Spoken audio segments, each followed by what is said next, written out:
Malappuram hockey അസോസിയേഷന്റെ പുതിയ logo പ്രകാശനം ചെയ്തു. SS മീഡിയ മലബാറിന്റെയും മലപ്പുറത്തിന്റെയും വാർത്തകളും വിശേഷങ്ങളും അറിയാൻ ഈ ചാനൽ ഇപ്പോൾ തന്നെ സബ്സ്ക്രൈബ് ചെയ്യുക. മലപ്പുറം ഹോക്കി അസോസിയേഷന്റെ ലോഗോ പ്രകാശനം അഡീഷണൽ ഡിസ്ട്രിക്ട് മജിസ്ട്രേറ്റ് ദേവകി നിർവഹിച്ചു. മലപ്പുറം നഗരസഭ പൊതുമരാമത്ത് സ്റ്റാൻഡിംഗ് കമ്മിറ്റി ചെയർമാൻ ഹാരിസ് അമീൻ മുഖ്യാതിഥിയായിരുന്നു. ഹോക്കി അസോസിയേഷൻ ജില്ലാ പ്രസിഡന്റ് ബഷീർ അഹമ്മദ് മച്ചിങ്ങൽ അധ്യക്ഷത വഹിച്ചു. MS റസ്വി, നൌഷാദ് മാമ്പ്ര, സിനാൻ, ഹക്കീം, ഉബൈദ്, നിസാം, അസ്കർ തുടങ്ങിയവർ സംസാരിച്ചു. 35 വർഷത്തെ സർവീസിന് ശേഷം മലപ്പുറം ഗവൺമെന്റ് ബോയ്സ് ഹൈസ്കൂളിൽ നിന്നും വിരമിച്ച ഉസ്മാൻ മാഷിനെ ആദരിച്ചു. ലോഗോ ഡിസൈൻ ചെയ്ത കടുങ്ങപുരം സ്കൂളിലെ സജാദ് മാഷിന് ഉപഹാരം നൽകി. ജനകീയ ആസൂത്രണ പദ്ധതികളിൽ പഞ്ചായത്ത് മുനിസിപ്പാലിറ്റി തലങ്ങളിൽ ഹോക്കിക്ക് തുക മാറ്റിവെക്കണമെന്ന് പ്രമേയം അവതരിപ്പിച്ചു. മലപ്പുറത്ത് മികച്ച ഒരു സ്റ്റേഡിയം വേണമെന്നും ആവശ്യമുയർന്നു.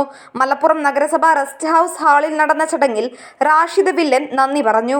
Nandana Babu, SS news, Malappuram.